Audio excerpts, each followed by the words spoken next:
workers, 90% do not receive any written contracts once they get into employment. What this means is they're not formally recognized by the Labour Department, and then they are not eligible to receive any small social grants that are provided by the government. For instance, the Workers' Welfare Board provides small marriage grants or free education for children to the workers, but the brick kiln workers are completely excluded from that.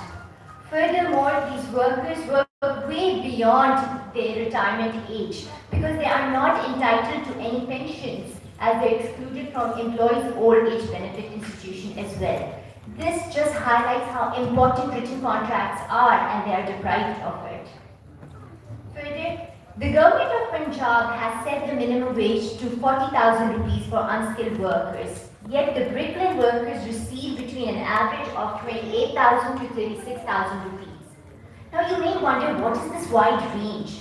This actually shows the arbitrary and inconsistent ways the employers deduct loans from their income, which shows that 61.8% are unaware of how their debts are being deducted. Meager wages on monthly basis leads these workers to continuously take borrowing loans, which traps them in the cycle of debt. Then we have excessive and abusive hours.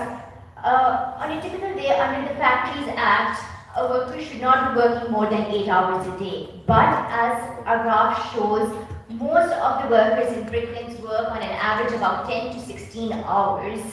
Women continue work during even their pregnancies. But the most alarming situation was when NCHR team visited the brick kilns, the working and living conditions. Even though the brick kiln industry falls under the Factory Act 1934, which mandates to provide basic facilities, most of the workers are working without any protective gear. There are some rudimentary basic bathroom facilities that have to be shared between the workers and their families that are living within that community, which leads to overcrowding, unhygienic. There were some women who quoted that they had to go to the fields because there was no room in the bathrooms. Some even said they were unhygienic because they could only shower at night when someone in their household could guard the bathrooms because there were not even locks or any other safety measures provided in the bathrooms. Similarly, even the water that they drink cannot be completely safe. It can be contaminated because there is no clear water piping system and the water can get mixed with the wastewater. Now this is just at the surface level, and workers who try to resist labor exploitation actually are silenced by extreme cases of harassment, and this could escalate from verbal to all the way to sexual abuse. Verbal abuse, as mentioned again, 92.5% of the workers are accustomed to it. It is considered as a norm. For mere things such as working too slowly or simply asserting the right to rest when they get tired. Similarly, 32.5% of the workers shared their struggle of being physically beaten or slapped just because they requested for a day leave due to sickness or refused to do extra shift because of exhaustion. This violence is not only limited to beatings but can often involve sticks, rods and axes, which could lead to a fatal death, as was in NCHR team interviewed one lady. And when we asked the lady, did she file an official complaint with the police, the answer was no. This response actually shows the lack of faith in law enforcement, and this was further echoed when we asked for statistics from the Punjab Police Department. The Punjab Police Department showed that within 5 years, from 2020 to 2025, they have only received 316 complaints from the brick kilns, and even in that, there was only 73% of conviction. This low rate actually reinforces culture of impunity and shows the systemic abuse within the sector. Then, emotional, you would say, what is emotional abuse? These workers are in a constant fear of being verbally or physically abused, which breeds persistent anxiety, creating an environment of chronic stress and insecurity. workers live in a perpetual state of apprehension and unrelenting form of emotional abuse. Now, as according our data shows, only 1.3% of respondents acknowledge experiencing sexual harassment. Yet during our on-ground meetings, it became clear that the true number is far higher. This underreporting reflects a culture of silence, where shame and stigma, victim blaming, is the culture. Going towards gender-based violence, women bear the heaviest burden in this deeply entrenched patriarchal system, in which they have to endure exploitation not just as a worker, but also as a woman. There are countless such gender-based violence stories, but the most important that touched my heart was sexual harassment due to spatial vulnerability. A woman can stand a lot of suffering on her own, but when it comes to her child, and that's how the mothers of these brick kiln industry feel. They are compelled to work with their husbands and they leave behind their underage girls at home. Now if you imagine the brick kiln community, it is an ungated community. The residents have no safety precautions, they're not even doors. One room to another is segregated by plain sheet. And so any bystander, bypasser can take advantage of that, such as the story of Razia Bibi, who left behind her 7-year-old daughter at her house and was raped by a 16-year-old shepherd just bypassing that area. Furthermore, even the male colleagues at the brick kiln abuse their power as a man and force girls within the community to marry them without their consent and forcefully convert them. You may ask, why is this possible? Because there's no check or accountability by the employers. As a matter of fact, they encourage it because it serves as a tool for labor retention. Now, Pakistan has set all laws. There is the protection against harassment for women at workplace, and under provision 11, it ironically states that the manager and owners are responsible for providing anti-harassment policies. However, in the brick kiln sector, they are the main perpetrators. Now, as a result of this excessive abuse and harassment, the health impact on the workers are nothing short of devastating.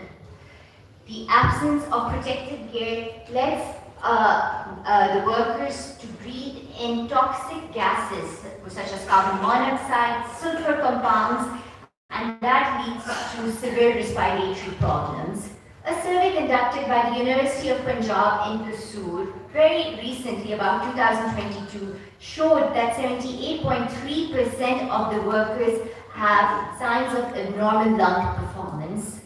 Furthermore, the exhaustive and strenuous working hours leads to musculoskeletal problems. Now, what are those?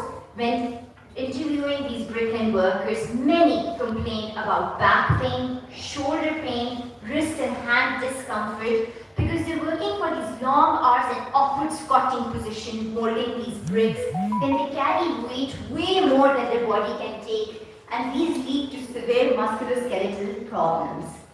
Women, again, work till the 8th month of pregnancy and are expected to come back to work after giving birth within 10 days. This leads to reproductive health conditions such as miscarriages, uterine prolapse, and vaginal infections. Now, while the physical health symptoms are visible, it is the mental toll that leaves deeper and more lasting scars, and which are even more difficult to deduct.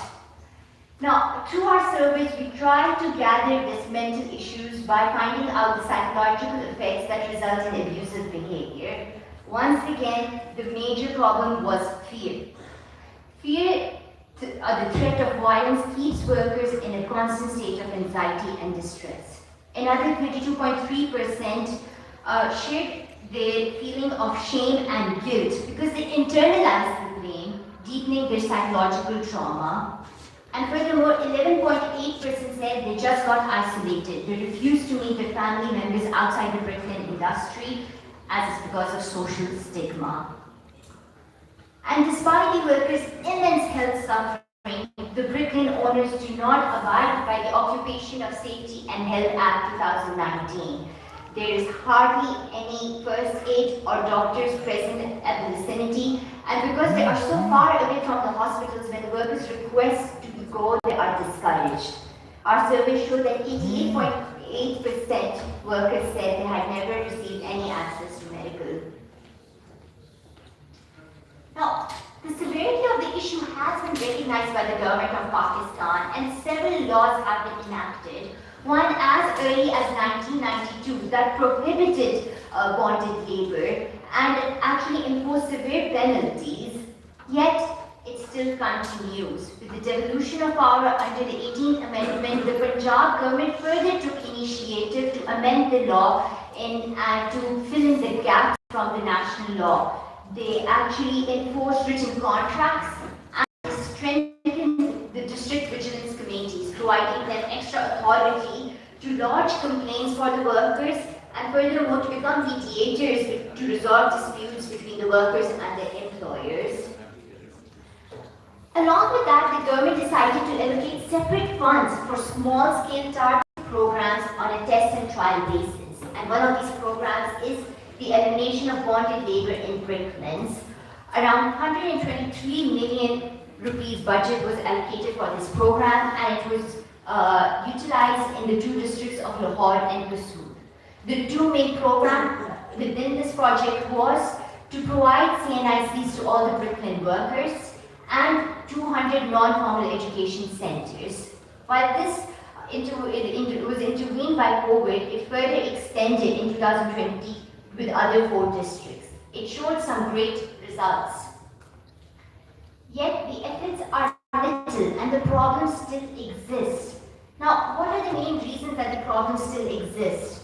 One of them is that the government has set the foundation, all the laws are there, but there is no implementation.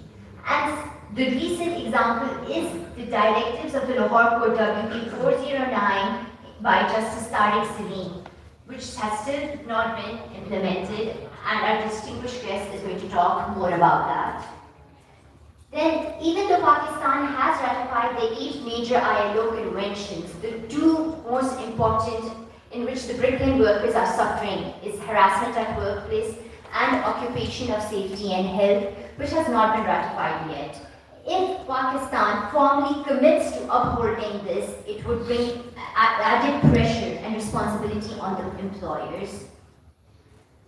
With limited skills and a shrinking job market, workers remain trapped in these harsh socio and economic conditions. And on top of it, the employers of the brick kiln work have formed a solid platform under a trade union called the Brick Kiln Owner Association. And through that, they undermine the rights of the workers regularly, and the workers, on the other hand, have not formed any such platform or union. Now, to address these shortcomings, NCHR has developed a set of short-term and long-term solutions, which, if implemented, can provide meaningful relief to workers in the future. Our chairperson has already touched upon them, and I would like to just elaborate a little more. First of all, we believe that the district vigilance committees' outreach should be expanded more. They should deploy trained social mobilizers who can go on ground, create awareness among the workers, teach them how to report abuse. Our survey showed that about 54.5% of the workers actually wanted to gain more information on reporting mechanism. They should be provided educational materials in their own local language about illegality of bonded labor and shown the helplines and legal aid that is already available but they are not aware of. Secondly, the working and living conditions are terrible, and the inspectors, if they ever go, which they don't usually go, they should proactively move, talk, engage with these brick kiln workers, and the employers. They should have positive reinforcement stating if they comply with the prescribed benchmark for working and living standards, they would be granted a compliance seal. Furthermore, employers should also be educated that if the workers are provided with better living conditions, the productivity of their work will improve as well. Along with inspectors, in order to curtail the gender-based violence, we need to appoint female inspectors. women will feel more comfortable, a safe channel to talk to female inspectors. And along with that, those who neglect to inform of abuse should go through disciplinary action. Now, the third point that says identify complaints via digital portal, that's what I'm trying to say.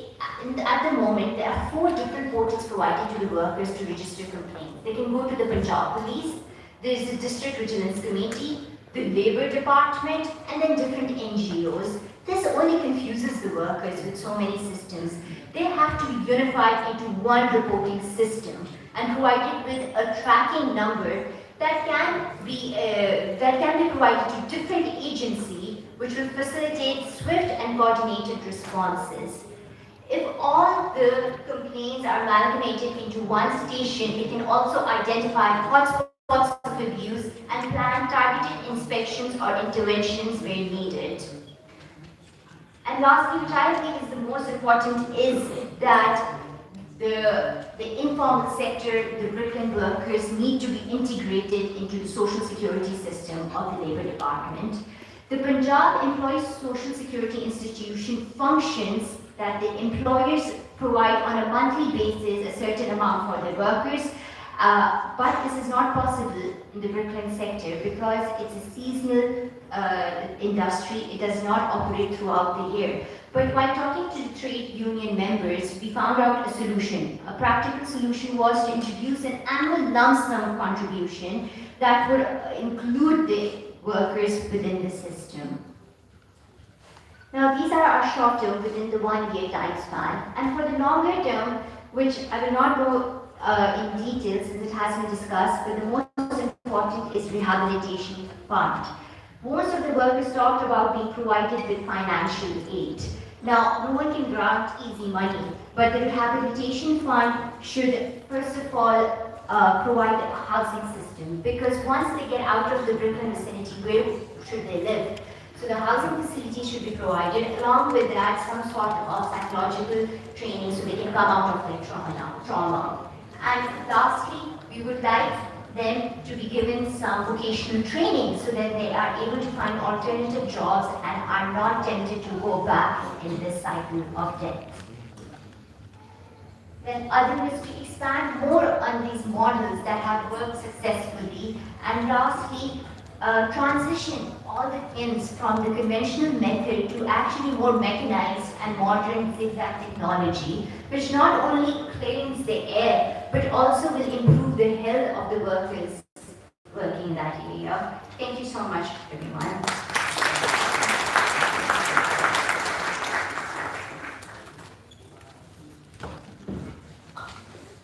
Thank you so much for sharing your important and urgent findings, Jasmine. As we continue to learn about this matter, it is now my pleasure to welcome our respected partner, Mr. Ashraf Maul, the CEO of Pakistan Partnerships Initiatives, PPI. PPI is a collaborative platform aimed at strengthening the church and Christian ministries across Pakistan. With 30 years of leadership and field experience in the development and humanitarian sectors, Mr. Maul has served as country rep and director for Tier 1, overseeing its partner portfolio and humanitarian responses in Pakistan. He also chaired the Pakistan Humanitarian Forum, PHF, providing strategic leadership across the sector. His work reflects a deep engagement with global humanitarian standards, including the Sphere Project and also protection principles. Mr. Maul, I kindly request you to step up to the stage to offer your remarks. Thank you.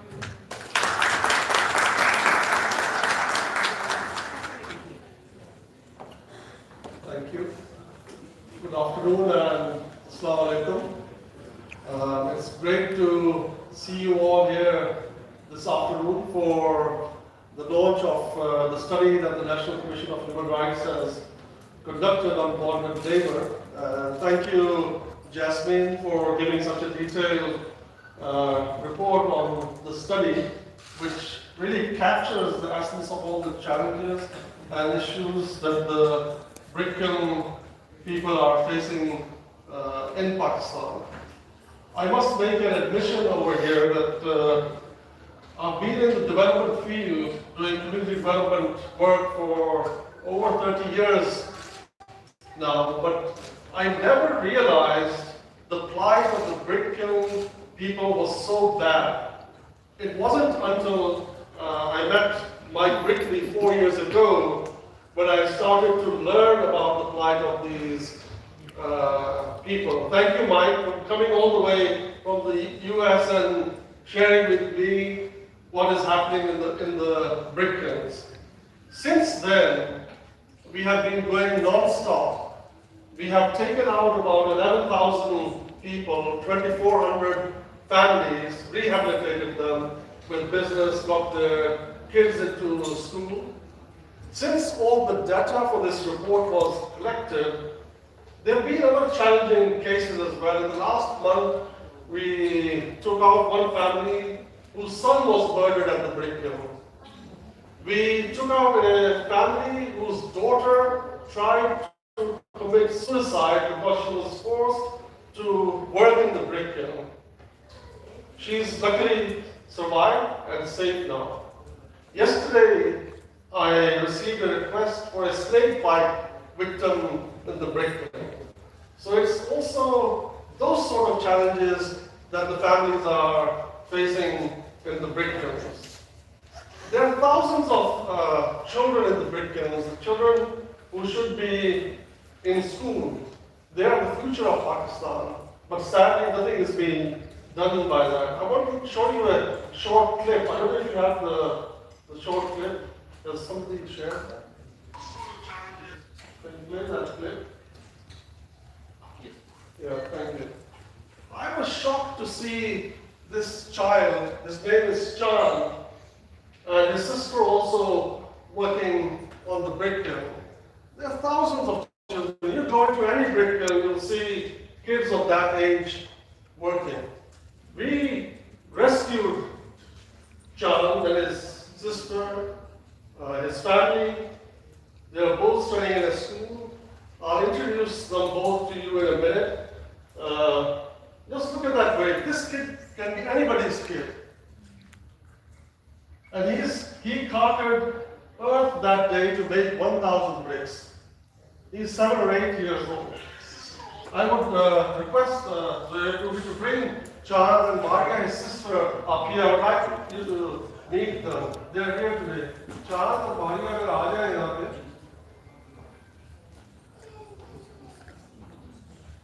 जल्दी से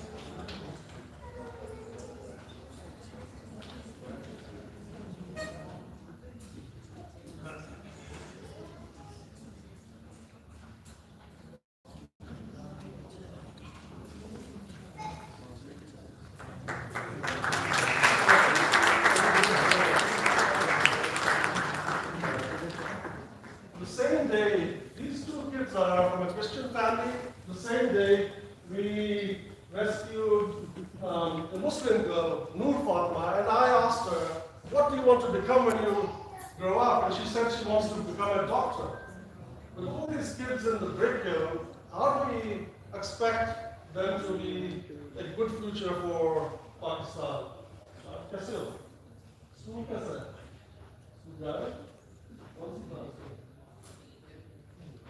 I would like to invite Ma'am Rabia and our two guests, guest of honor and chief guest, Abdul Sheikh and Justice Saab, if you can come. We want to give them a green coat, if you can put them on, and give them a flag of Pakistan as well.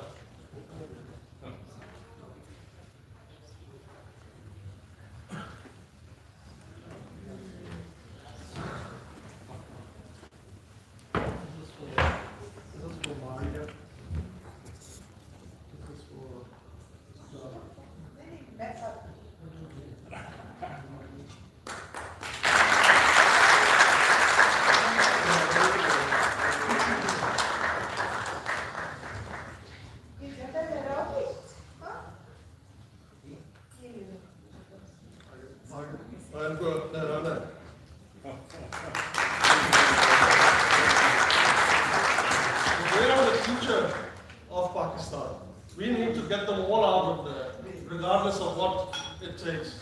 Get them out. Please out.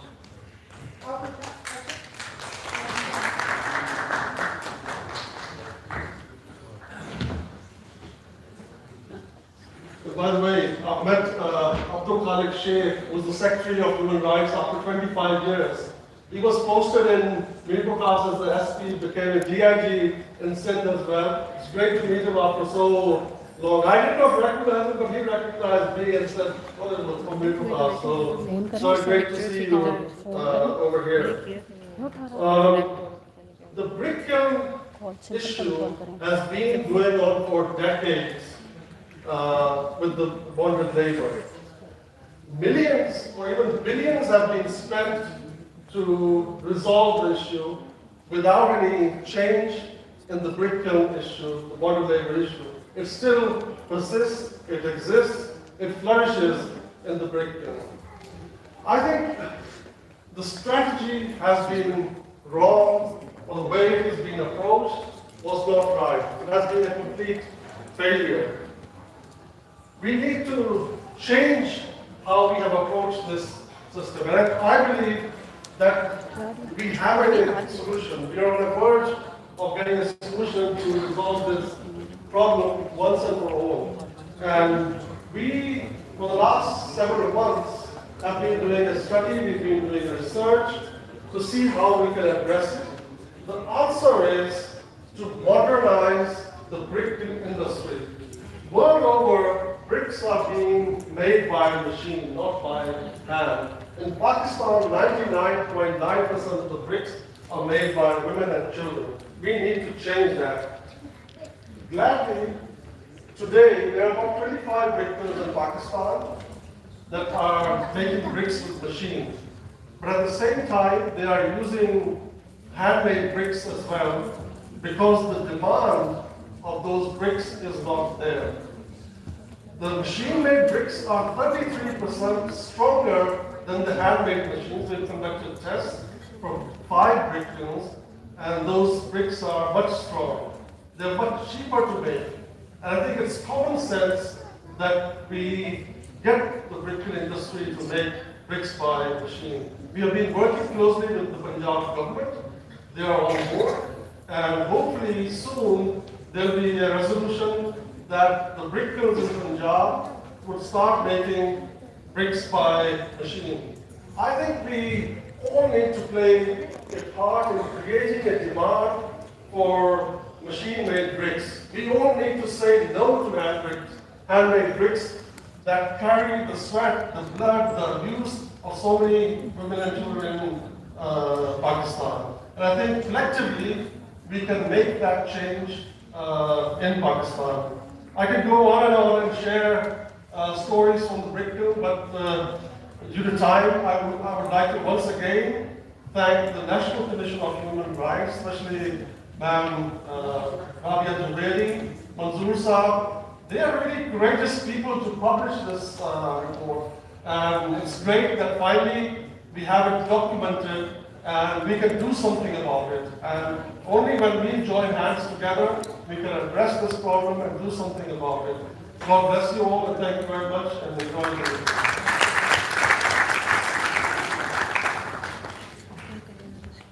Thank you so much, Mr. Moss. Now we will screen a video produced by NCHR. We've heard different narratives from people. We can now visually see what is happening at these brick kilns. These videos. Thank you.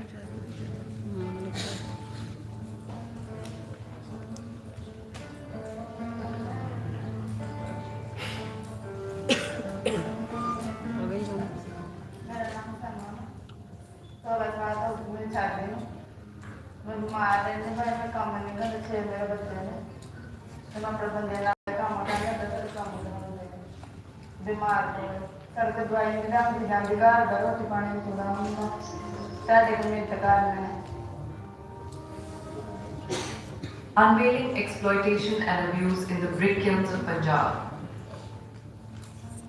is NCHR's latest deep dive into Pakistan's bonded labour crisis.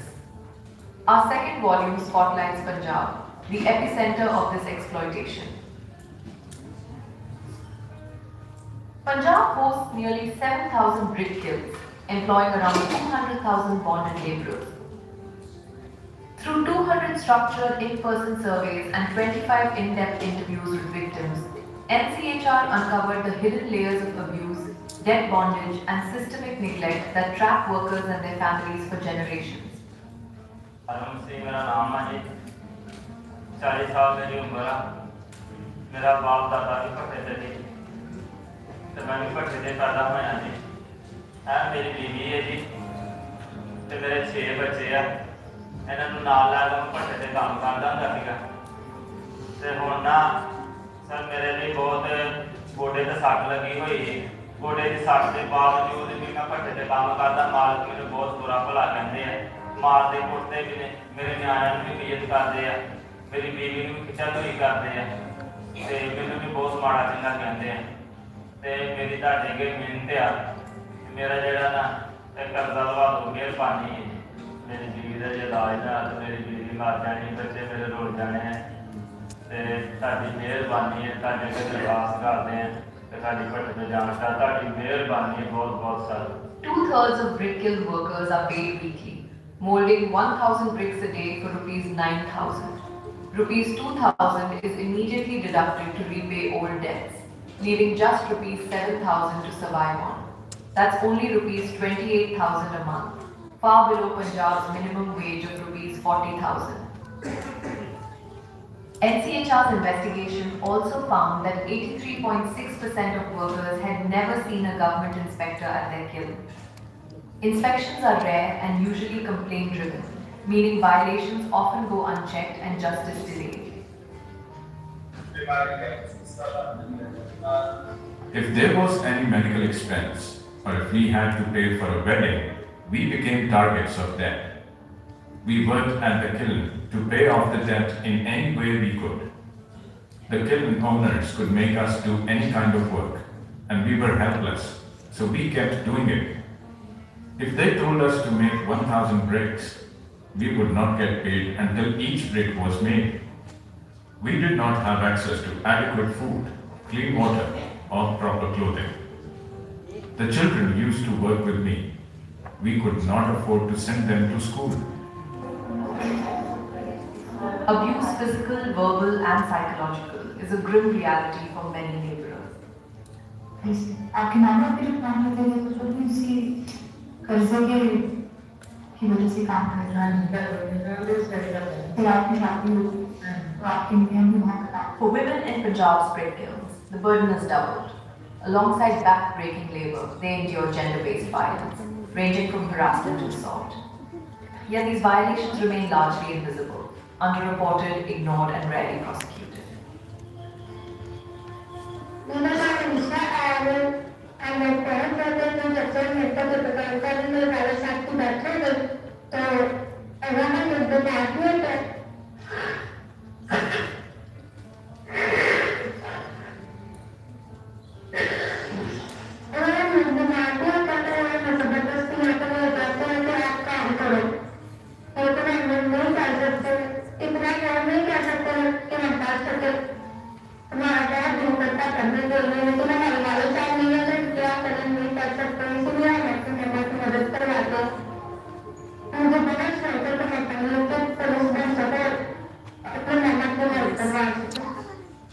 NCHR recognizes the Punjab government's efforts to curb winter smog by mandating cleaner zigzag kiln technology and shutting down non-compliant kilns.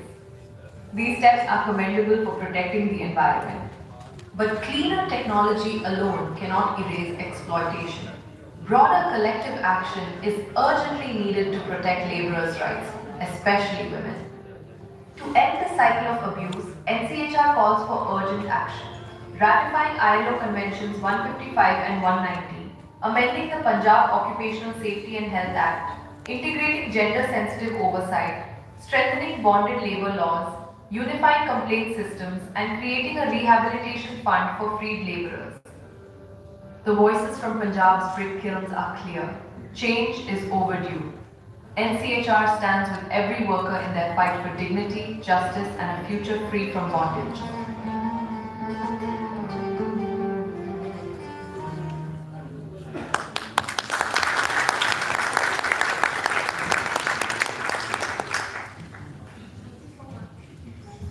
Thank you so much to Ms. Seema Jaffer from Bond Advertising for producing this film for us. We will now hear from a few survivors from the Brick Kilns. The NCHR team is very grateful to them for sharing these experiences with us today.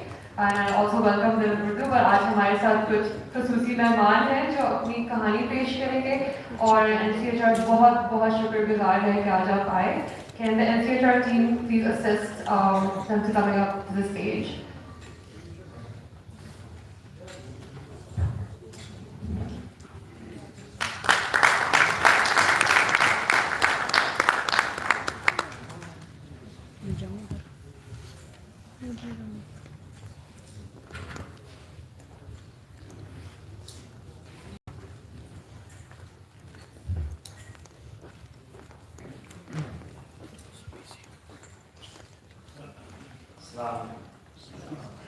मेरा नाम अब्दुल सी मैं फैसलाबाद तो आया ते मैं 12 साल भट्ठे से काम किया. मेरा एक्सीडेंट हो गया, मेरी सट लग गई सी, लत्त खराब हो गई सी. मैनू मालक चुक के अपनी भेज लै गए. वो बहुत मारते कुटते सी. PPI वाले ने साड़ी हेल्प की. सानू तो छड़ाया, सानू कारोबार भी चला के दिता. हम PPI वाले ने इन्होंने असीं बहुत शुक्रिया अदा करने. इन्होंने मेरे बच्चों को पढ़ने भी पाया हूँ तो उतों इलाज कराया.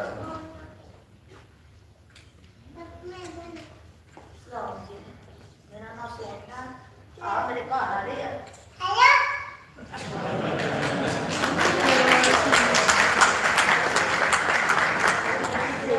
ਕੰਮ ਨਹੀਂ ਸੀ ਹੁੰਦਾ ਸਾਡੇ ਕੋਲ. ਉਹਨਾਂ ਚੁੱਕ ਕੇ ਹਵੇਲੀ ਚ ਆਪਣੀ ਚ ਲੈ ਗਏ.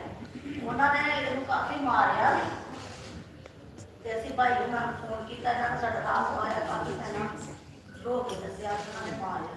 ਇਹਨਾਂ ਨੇ ਕਾਫੀ ਸਾਡੀਆਂ ਸਾਨੂੰ ਤਾਂ ਛਡਾਇਆ ਵੀ. ਮੇਰੀ ਆਦਤ ਕੋਲੋਂ ਵੀ ਕੰਮ ਕਰਾਇਆ ਉਹਨਾਂ ਨੇ. ਜਦੋਂ ਇਹਨਾਂ ਦਾ ਪਾਪਾ ਬਿਮਾਰ ਹੋ ਗਿਆ ਬੱਚੇ ਕੋਲ ਵੀ ਕੰਮ ਕਰਾਇਆ. ਮੇਰੇ ਬੱਚੇ ਕੋਲ ਇਹਨਾਂ ਨੇ ਕੰਮ ਕੀਤਾ. ਫਿਰ ਉਹਨਾਂ ਨੇ ਸਾਡੇ ਕੋਲ ਰਖਵਾਲੀ ਵਾਸਤੇ 2 ਬੰਦੇ ਥੱਲੇ ਰੱਖ ਲਏ. ਉਹਨਾਂ ਦੀ ਨਜ਼ਰ ਮੇਰੀ ਬੱਚੀ ਤੇ ਸੀ. ਅਸੀਂ ਉੱਥੋਂ ਬੜੀ ਮੁਸ਼ਕਲ ਵਿੱਚ ਸਾਨੂੰ ਸਾਥ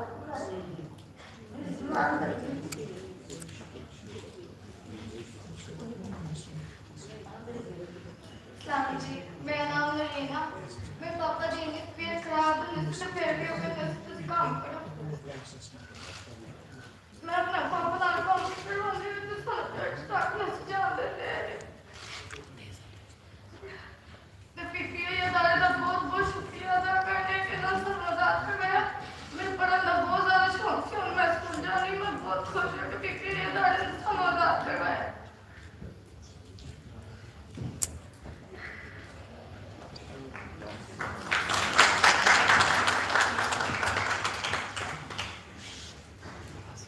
ਜਿਹੜੇ ਉਹਨਾਂ ਥੱਲੇ 2 ਬੰਦੇ ਰੱਖੇ ਸੀ ਉਹਨਾਂ ਦੇ ਵਿੱਚ ਇੱਕ ਤੇ ਮੈਨੂੰ ਨਜ਼ਰ ਛਾਪ ਮੈਂ ਵਾਸ਼ਰੂਮ ਚ ਗਈ ਤੇ ਮੈਂ ਮਗਰ ਤੱਕ ਆ ਜਾ washroom.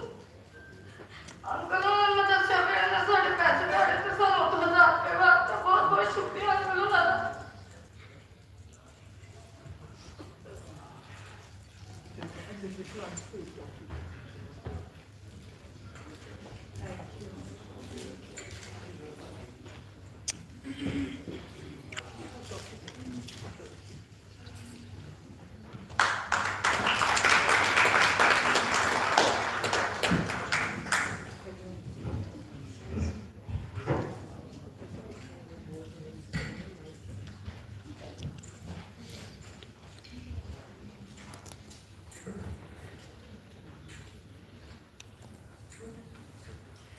Thank you so much, ladies and gentlemen. और हम फैमिली का बहुत हम शुक्रगुजार हैं कि उन्हें बहुत मुश्किल स्टोरीज हमारे साथ शेयर की. Obviously, it's very difficult to share stories of trauma, but they're advocating for the rights of others who are stuck in the brick kilns, and that's like the bravest step you can take. Just keeping in line with our agenda, I would now like to welcome on stage Mr. Said Sagar Buhari, Senior Program Officer at the ILO Country Office for Pakistan, with over 25 years of experience in human rights, gender equality and development, particularly in the areas of fundamental principles and rights at work. Oh, of course, I'm so sorry. Please up stage, Rajan.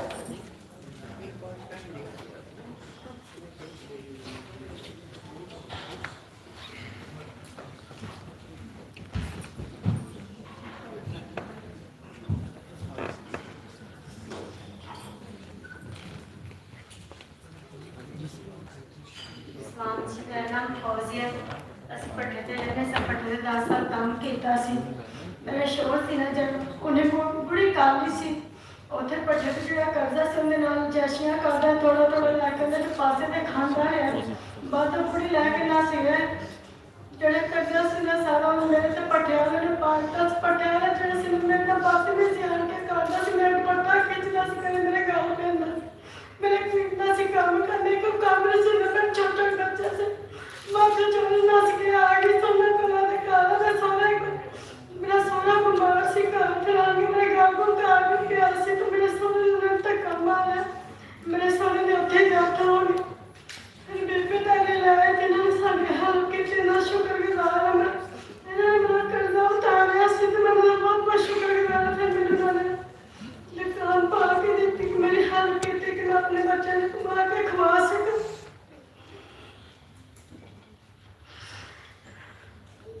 मेरे बच्चे school नहीं से जाने और मेरे बच्चे school जाने में मैं बहुत बहुत शुक्रगुजार कर खुदा बंदा का शुक्रिया अदा करनी।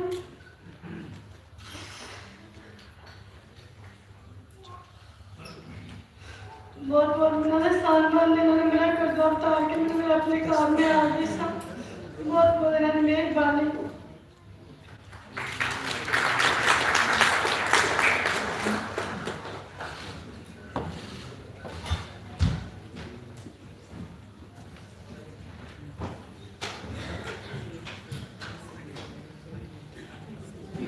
Thank you, Fauzi, आपने अपनी कहानी हमारे साथ शेयर की. Now I would like to continue with the agenda and welcome on stage Mr. Said Sagar Bukhari, the Senior Program Officer at the ILO Country Office. Sir, I will continue with your introduction. At ILO, he works closely with workers and employers organizations and with the governments of Punjab and Balochistan to advance FPRW under the Decent Work Country program. Additionally, he has worked in educating men, especially on gender issues, and he holds a master's in women's studies and has worked extensively with communities, rights holders, and duty bearers. Sir, thank you so much for joining us today, and I kindly request you to offer your remarks. Thank you.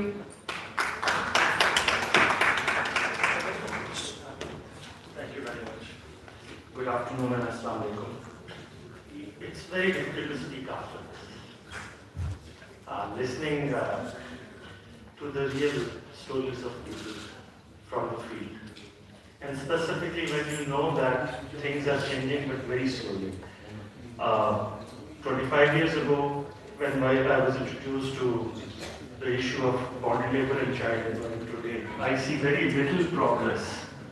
That's one of the major issues I think is highlighted also in this report. So in today's remarks which I will be providing on behalf of ILO, I would really like to focus on a few of the elements which were highlighted, but I want to re-emphasize on some of those. Well, the report which I went through very quickly is a great piece, and not only for us, but also for those who have the responsibility to deliver in the provinces, to learn from it and see what is missing and add what they can do.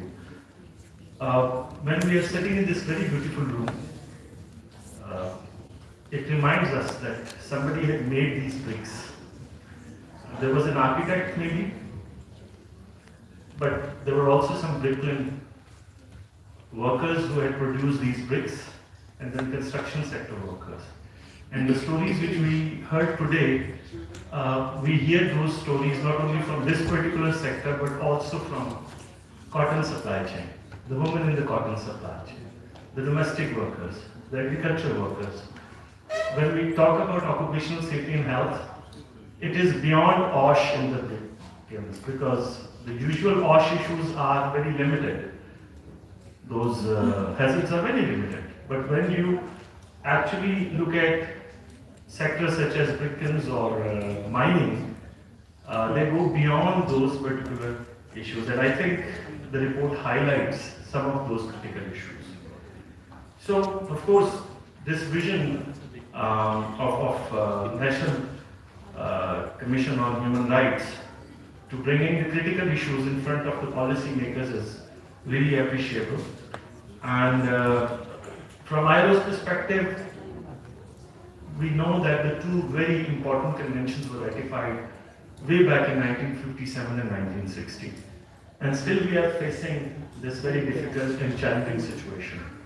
So ratifications are very much important, and I'm glad to share that at least Convention 190 and the two OSH conventions are on the ratification list for this year and next year, and most probably they will be ratified. I think the biggest challenge would remain around implementation of the principles enshrined in these conventions, and that is where I think we need to work together. Experiences, at least from Pakistan and from many other countries, shows us a very simple truth. Real challenge is how to really come up with a joint action. Action by the Brick Kiln Owners Association and the Brick Kiln owners. Action by the workers. Action by the civil society sitting in this room and also working in the fields, but also by the government and academia.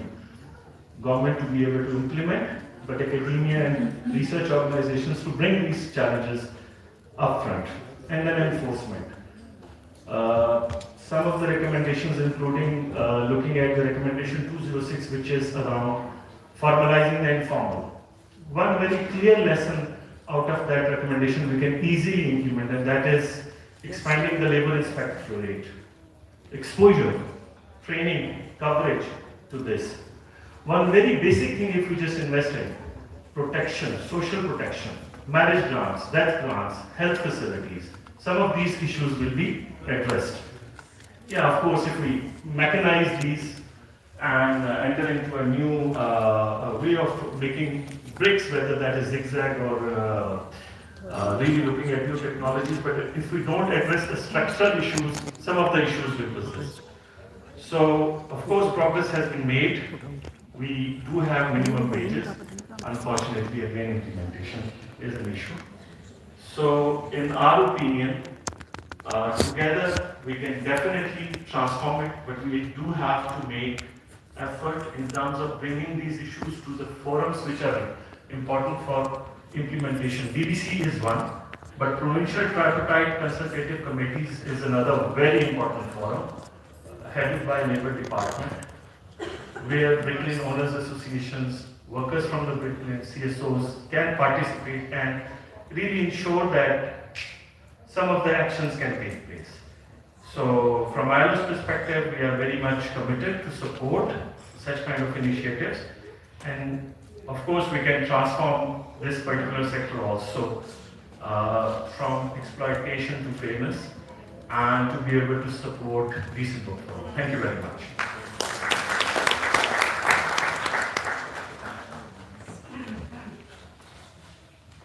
Thank you so much, sir, for your keynote speech. It is now my pleasure to welcome our guest of honor, Mr. Abdul Khalik Sheikh, the Federal Secretary of the Ministry for Human Rights. Mr. Sheikh, a career civil servant, joined the Police Service of Pakistan in 1992. He successfully handled issues related to crime prevention, crime detection, human rights protection, police training, research, and other senior management positions. As recognition of his services, he has received the President's Police Medal twice. He has held important positions with UNDP projects, including the prevention of honor killings in Sindh and the prevention of violence against women. Additionally, he has also held positions with United Nations peace missions. Prior to joining as Federal Secretary, he served as the Inspector General Police, Balochistan Province, and the DG National Police Bureau, Islamabad. Sir, thank you so much for joining us today, and I kindly request you to step up the stage and offer your remarks.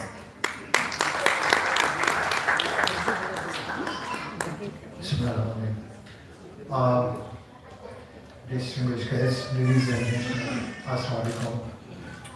Let me begin with my gratitude for inviting me and providing me opportunity to speak to you on a very important topic. And let me commend National Commission on Human Rights, Chairperson Madam Rabia Javeri and her team for this report, which we'll talk about in a while. It's a commendable task, and as each one of you, I can see, appreciates the good work they have done. Before we talk about the issue, while I was sitting here, the memories flashed back. My direct or indirect association of working on this issue, although I've been a police officer for most of my career.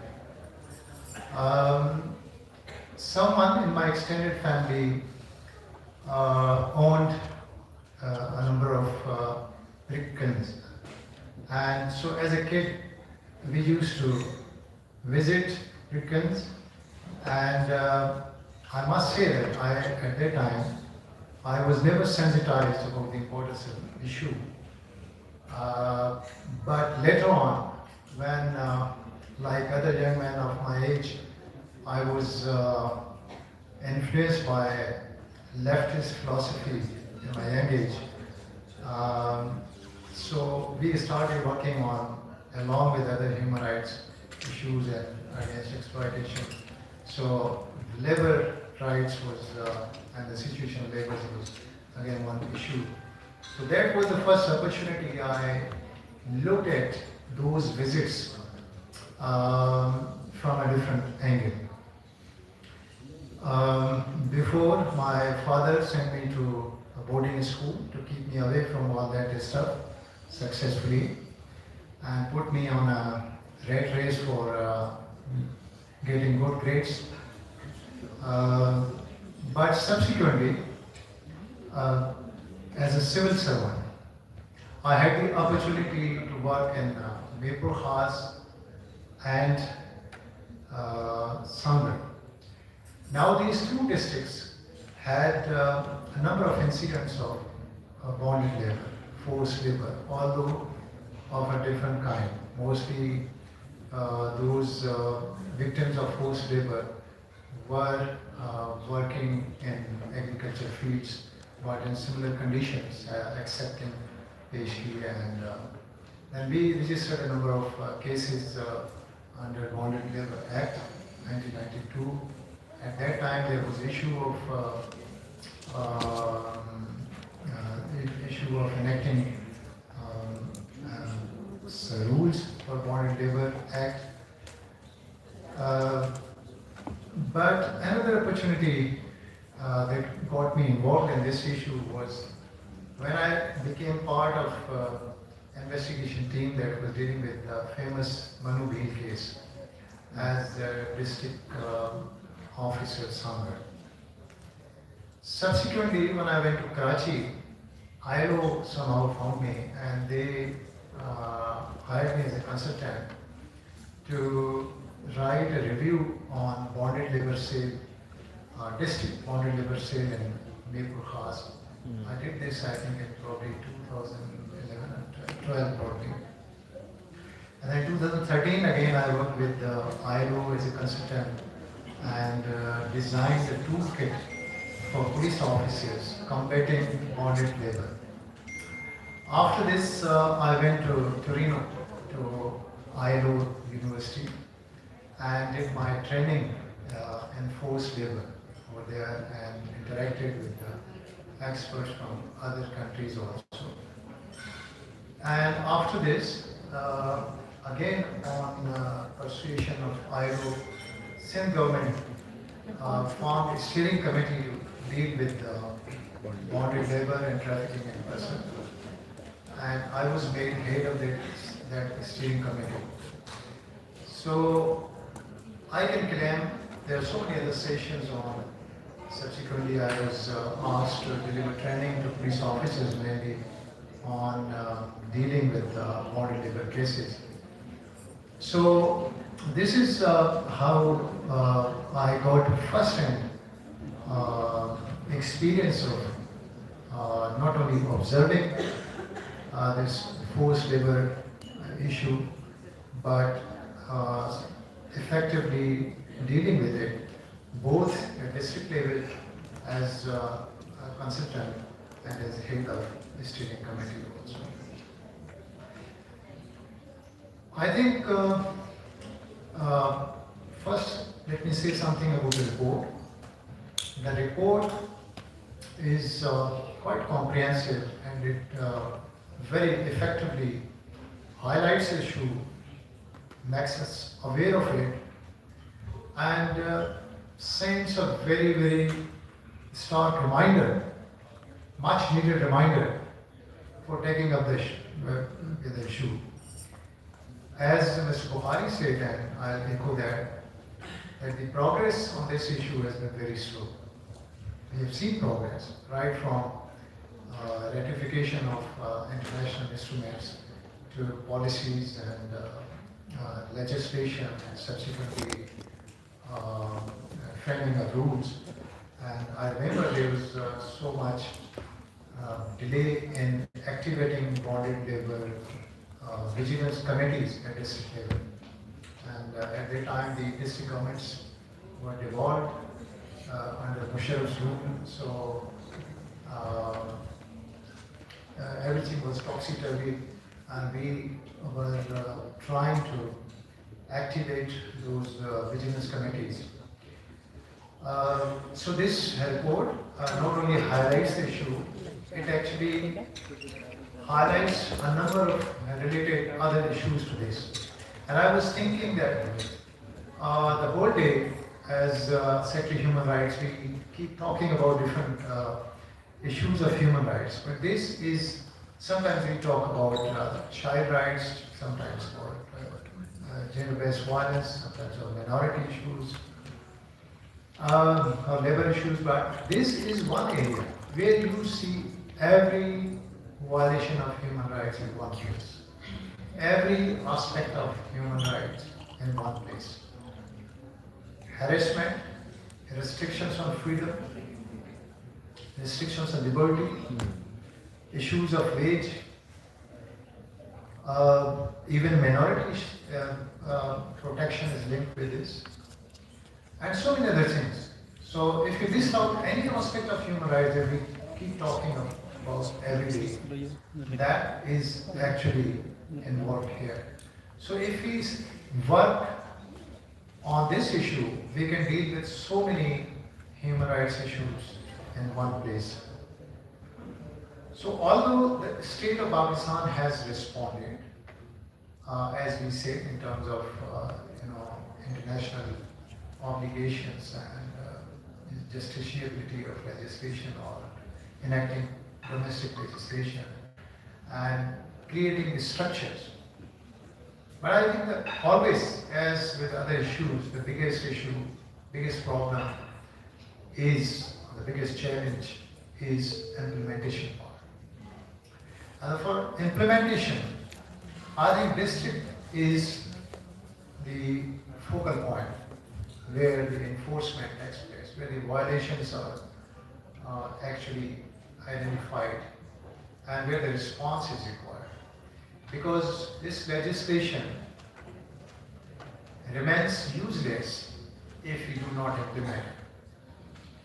And the implementation lies with all those stakeholders, the government stakeholders, judiciary, prosecution, civil society, and even traders associations.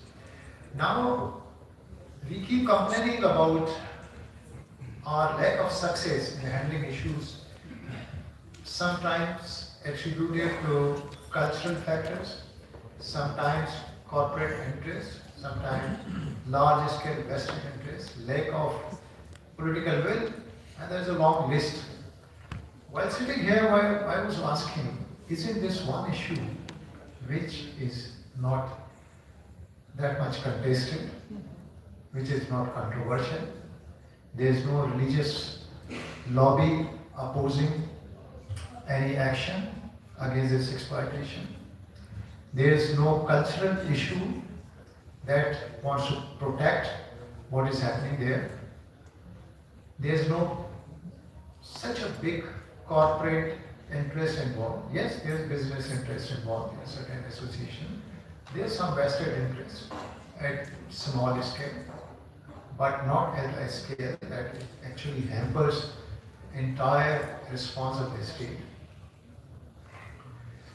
So if we fail to handle with this issue, which apparently is non-controversial, where because we keep struggling with developing social consensus on issues, every society does.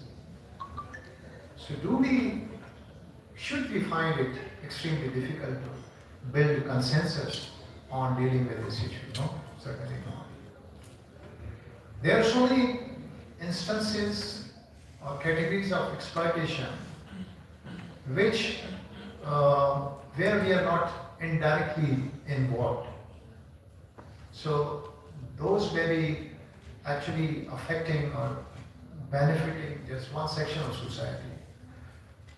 This is one area where each one of us somehow is linked. What is happening there? For instance, if child labor is involved in carpet weaving, maybe 80-90% of us actually are not using those carpets, and so many other things. But this is one area that we all are somehow connected with it. We are all indirectly, just by closing our eyes, we are ignoring this. We are oblivious to it. This reminds me of Urdu, something in Urdu poetry,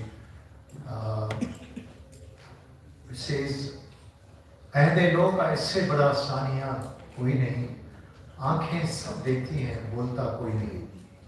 So we all see this, and whether we just observe it, close our eyes, just pass by, and thinking that we are not responsible. Somebody who is a police officer, who is a labor inspector, in civil societies, human rights departments is responsible. No, each one of us is responsible. Each one of us has to do something about it because we all are connected with this exploitation, knowingly or unwittingly. So, I don't want to take much time. The only thing I want to say here is that as Secretary, Ministry of Human Rights, I express my resolve that we will work on this issue as part of our agenda. We have this National Action Plan on Human Rights by the Prime Minister, headed by Minister. So there is a National Task Force which is headed by the Minister of Human Rights. And then we have mechanism on reporting and follow-up. I head that mechanism. And we have stakeholders from all the provinces. And again, the most important here is district human rights committees. So we have established district human rights committees. So those district human rights committees should be, and I am going to ensure that it happens, should be incorporating the role to be played by vigilance committees in collaboration with them, activating them and taking up issues to be resolved by vigilance committees, taking issues to them if there's a legal issue that only vigilance committees are empowered to do that. So they can act as a linchpin. The other thing is that the provinces have very important role to play because they are the main actors where the enforcement takes place. So I hope that this session will not be just end of this. The National Commission on Human Rights will obviously keep working on it and will fully support them. And we will play a role in coordinating their effort with the provinces, with the districts, and with other stakeholders, so that the issue highlighted here is properly addressed and we see the change that we expect. So once again, thank you very much for inviting me here, and my appreciation and my full support with the team that put in their heart and effort in coming up with this report. And I'm sure this report makes us wiser, and it it actually is beginning of another drive against this exploitation. Thank you very much.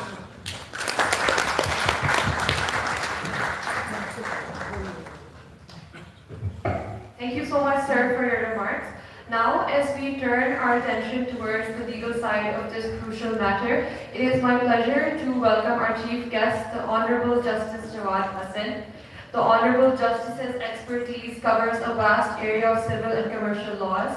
He rendered landmark judgments having developed principles of law, evolving new points and legal doctrines in high-profile political, constitutional, commercial, banking, and civil cases. His domestic expertise propelled him to the global forums of the International Chambers of Commerce, the London Court of International Arbitration, and the Singapore International Arbitration Center. The Honorable Justice has delivered addresses during international arbitrations at King's College, London, Gray's Inn, and Lincoln's Inn. He has written chapters, edited and compiled a number of books on law, published both in Pakistan and beyond, alongside with being credited with international publications and research articles in journals. Copies of a stellar judgment by the Honorable Justice Jawad Hassan are available on your tables for your perusal.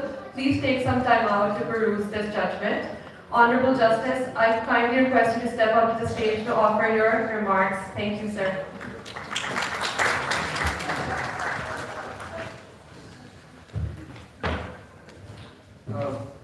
Bismillahirrahmanirrahim.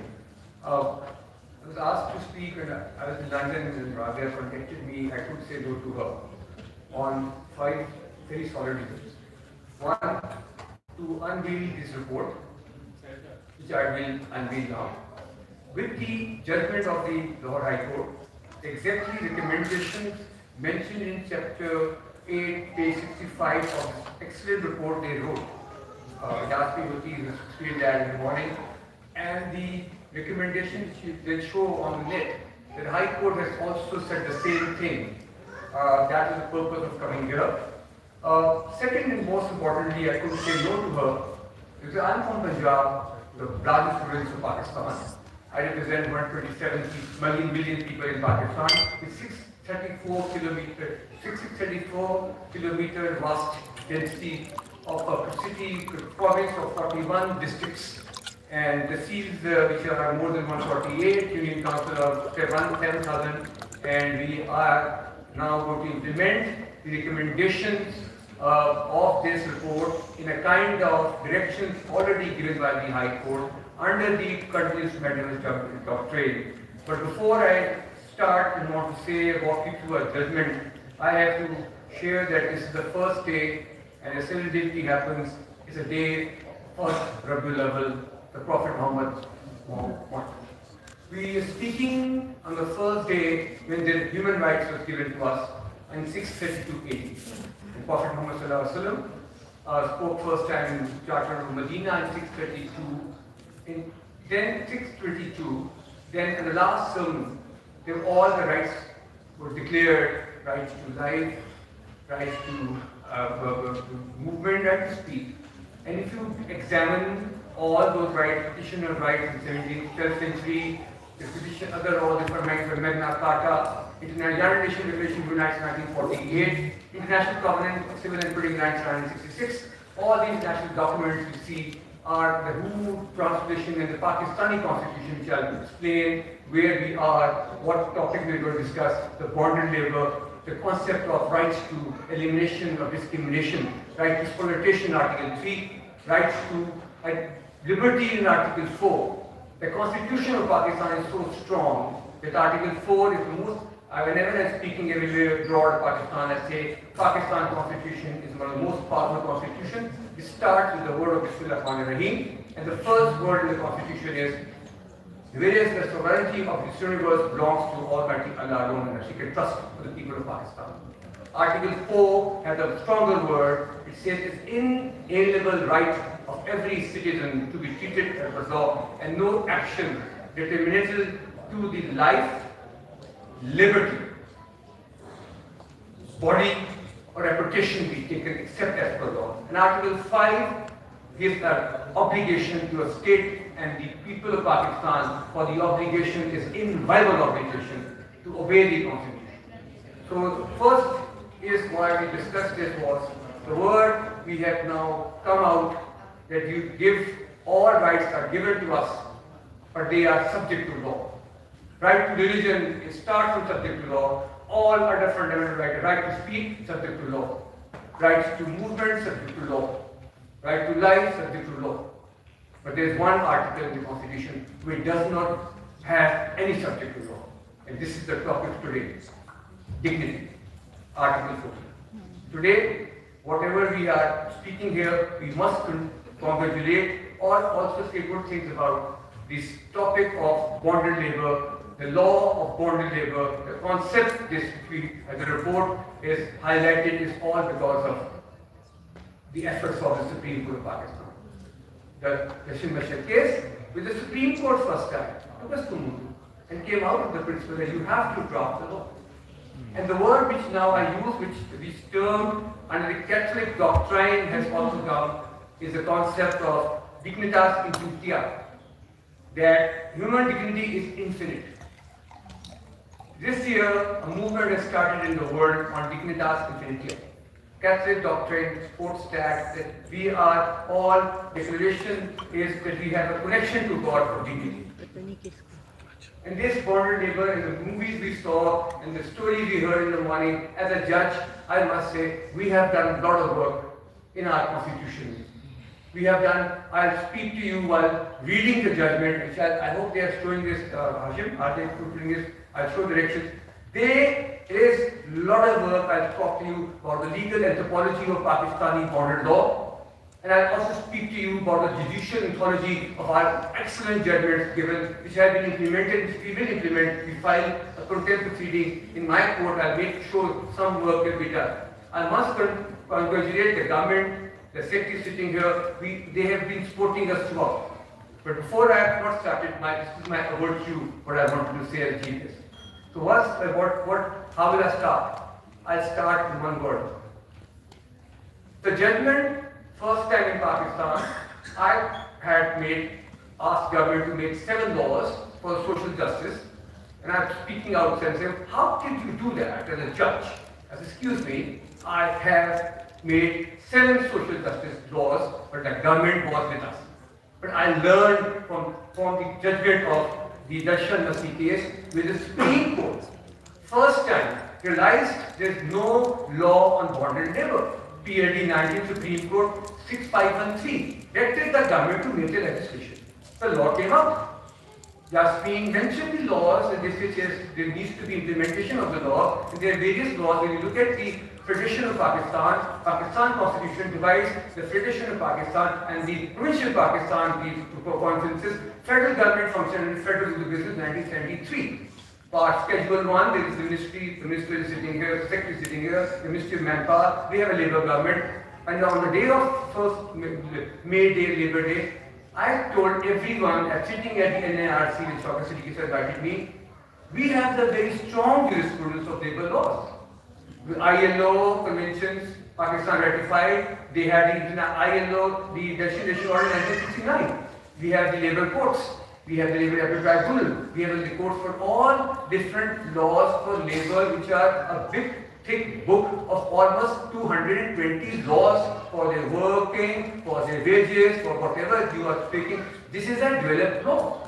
There are specialized courts in Pakistan, more than 210 labour courts in Pakistan. There are service tribunals for Pakistan. There is a sitting every day. We are hearing cases. So labour is dealt with now. There is a judicial authority in labour law. There are laws for labour. ILO Pakistan complies with all international obligations. The soft law or a hard law. Somebody mentioned that someone from ILO has mentioned that we have not ratified. If you don't ratify, Pakistan judiciary stands out in the world 10 times on every field. Pakistan never signed some international documents, but Pakistan made those soft law into a hard law. The best case for that could be Shala Zia versus Zada, PLD 94, Supreme Court 693. The Supreme Court of Pakistan brought the Stockholm Declaration, Rio Declaration as soft law into their own judgment the precautionary principle by holding the prevention is better than cure, and right to life means right to a healthy environment. And somebody asked, is it in the constitution? At that time, Pakistan never had a right to environment till the 26th Amendment last year. We got a right to healthy environment 9A. We only had right to life. What do I say? Soft law becomes a hard law if a Supreme Court declares the racial descendant. Because Pakistan constitution has unique features. Article 189 says if a Supreme Court decides a question of law and enunciates a principle of law, it shall be binding on all the courts still. So that's why we transform. If we don't sign it, don't worry, we can use the principle based on Shalaja, based on subject. So what would be, when this case came, I got a case, first time I became brave to do something to make a law for a country for domestic worker issue. The paper is on your table. I have sent the papers on the bonded labor, on the domestic worker. These cases were fixed in my court. With 2019 for the time, and people came that there are agriculture workers, there are bonded labor workers, there is domestic workers which are more than 25% of Pakistan labor. There is no law for it. So I am very grateful.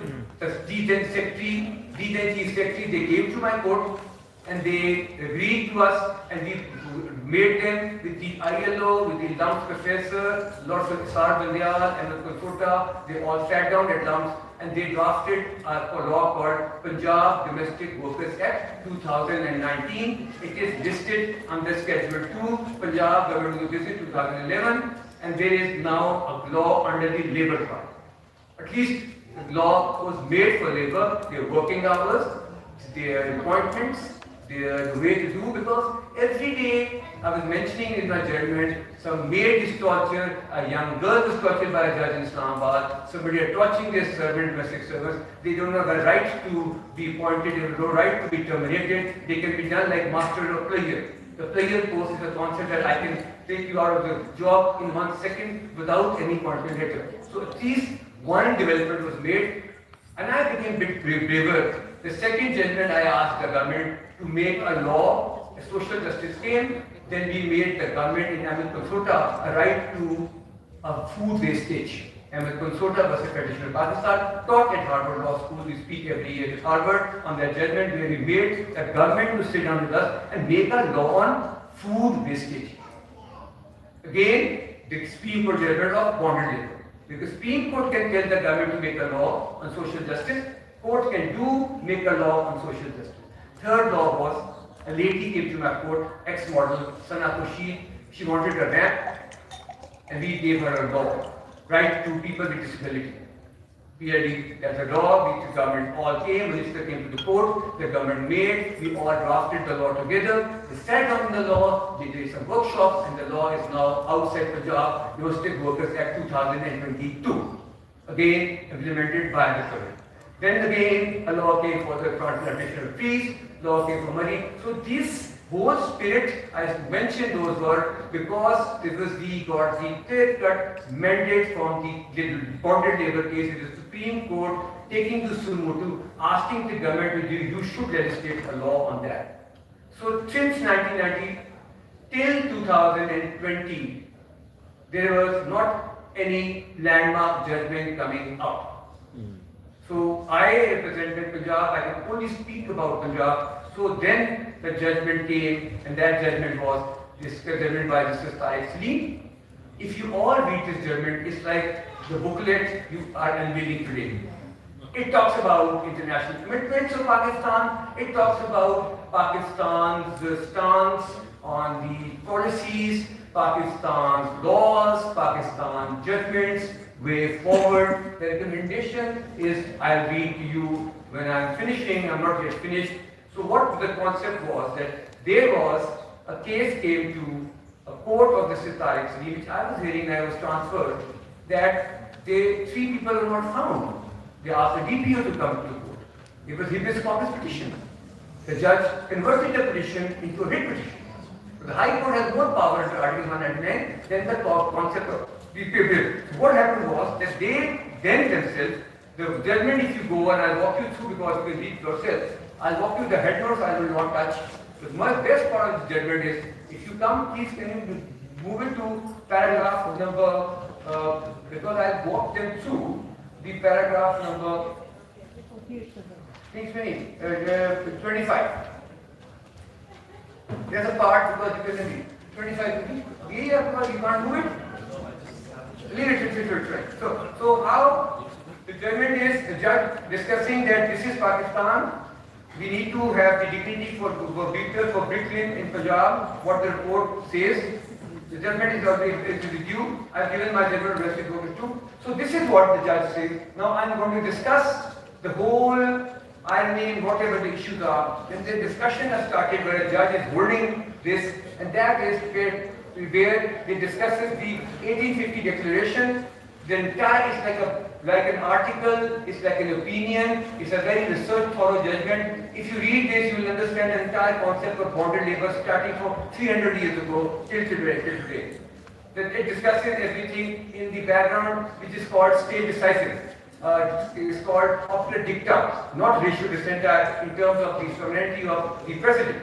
Thereafter, the judge discusses the bonded labor in Pakistan, the Brick Kilns, then the ILO's commitment to Pakistan, then the international commitment of the hard law and the soft law. Since Pakistan's constitution is also very good, we comply with all international obligations.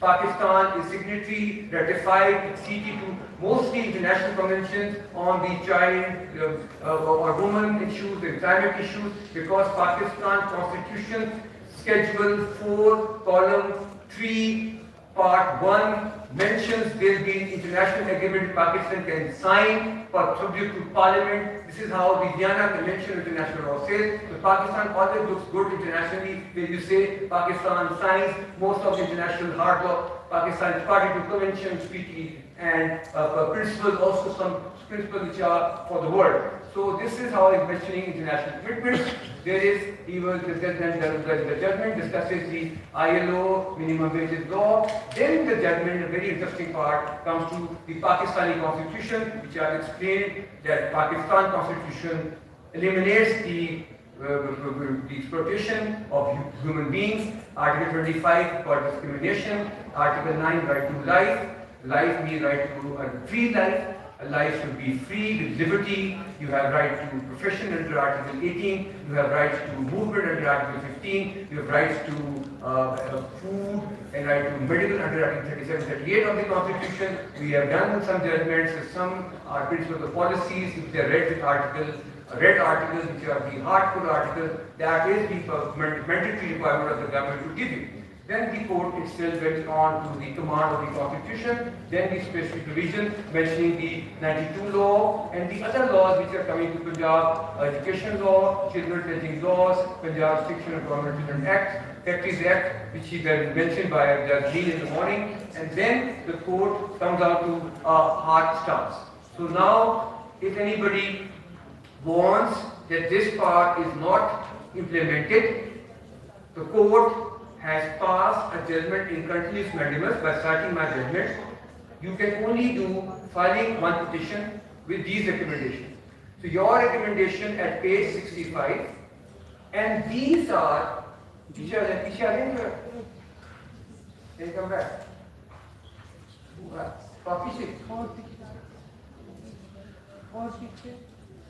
So if somebody reading, Jasmine, can you open your book at page 65?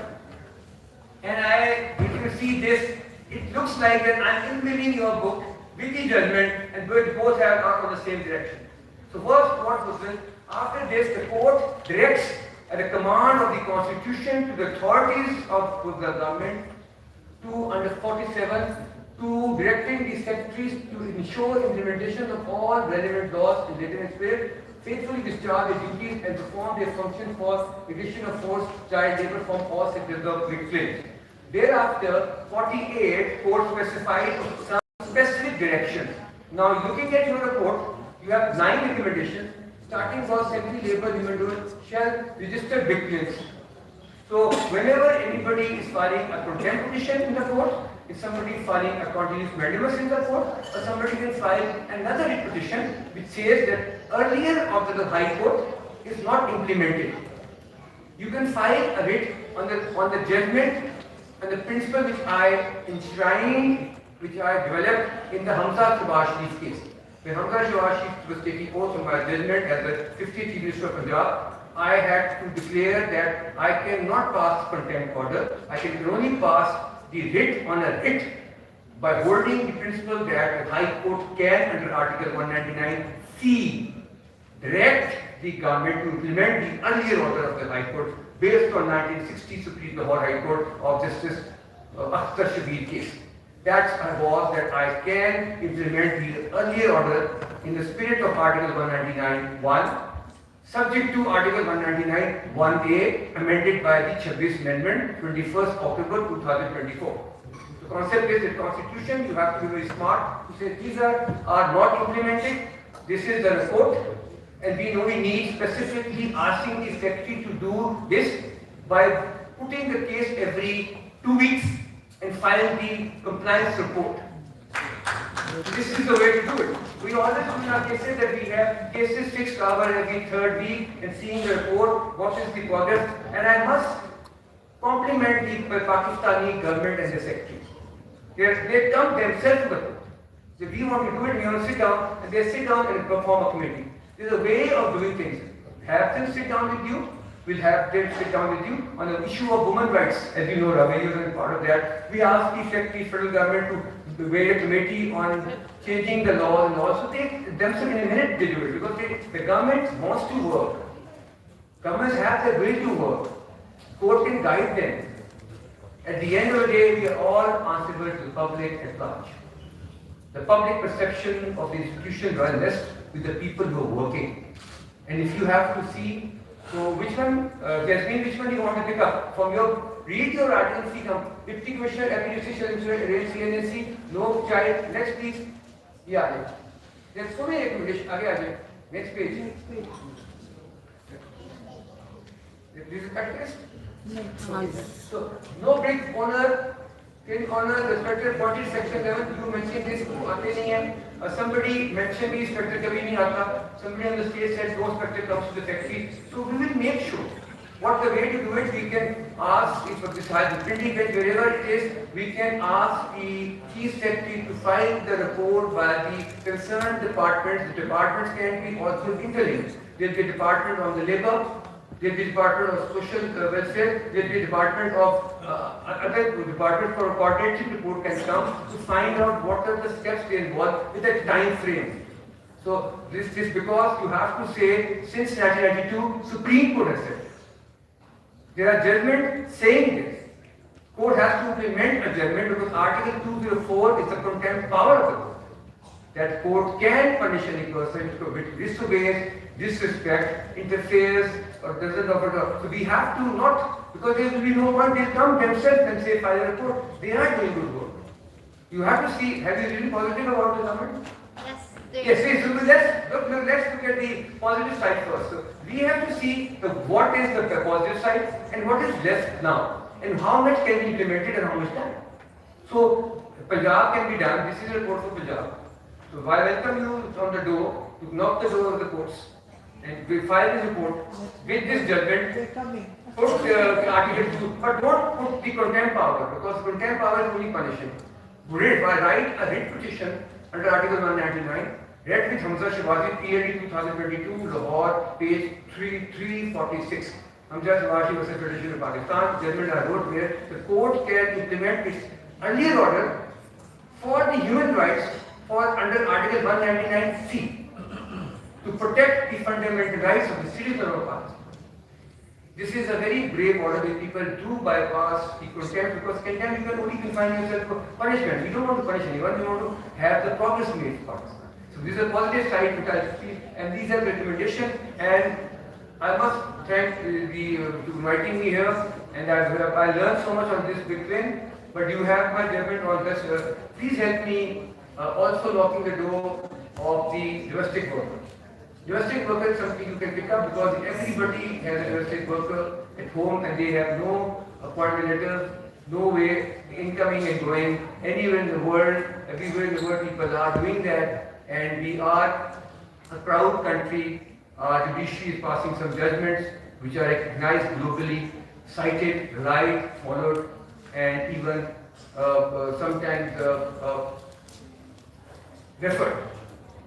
On the point, our judiciary is brave, our constitution is very strong, and we take only such orders on human rights, climate justice, child justice, or social justice.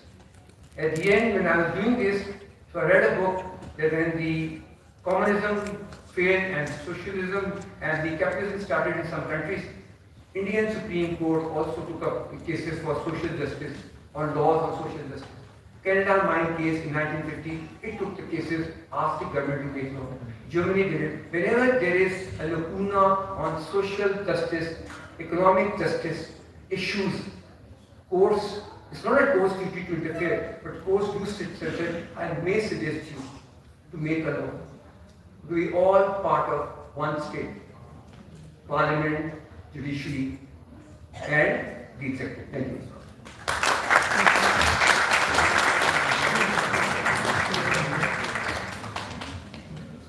Thank you so much, Honorable Justice, for your remarks. Is Miss Esther from PBI here? I would like to call you upon the stage to commence with your award presentation for our speakers and for the participants. Yes.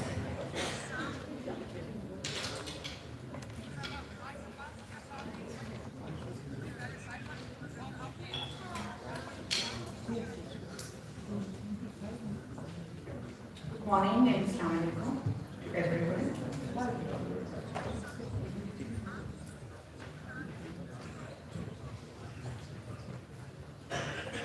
I would like to invite Mr. Ashraf Mal, CEO of PPI, along with Dr. Rubina Bhatti, General Secretary of the PPI Board, to please come up the stage.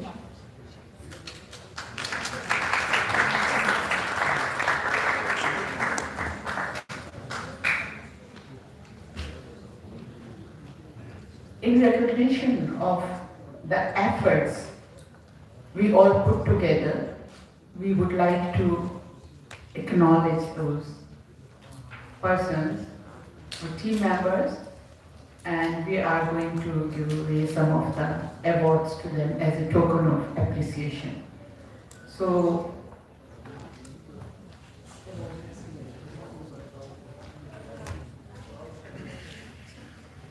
first of all, I would like to call upon the stage Honorable Justice Jawad Hassan from Lahore High Court. And a big round of applause, please.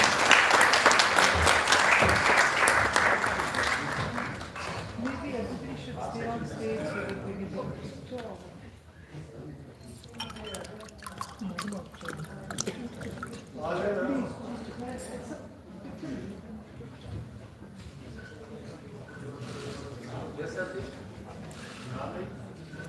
Thank you, Honorable Justice, for your contribution.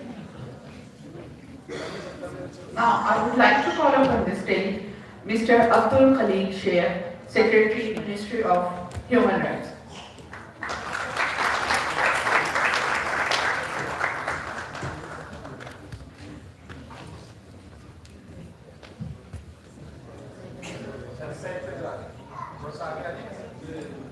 The rostrum is hiding the whole thing. Thank you, sir, for your valuable contribution.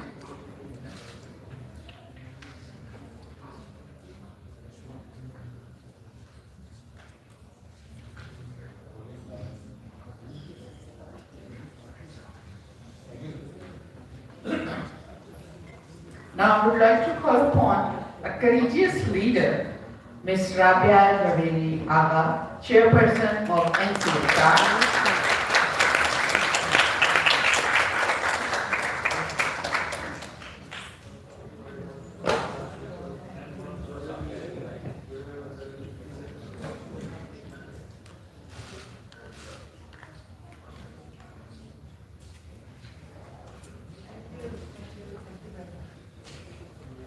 Next in line is Mr. Manzoor Masih, NCHR member, Minorities Committee.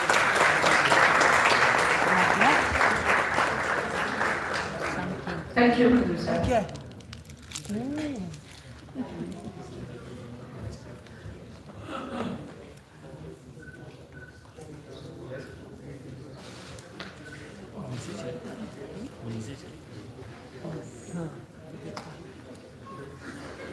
Now, I would like to request Honorable Justice Jawad Hassan for giving out some of the awards, please.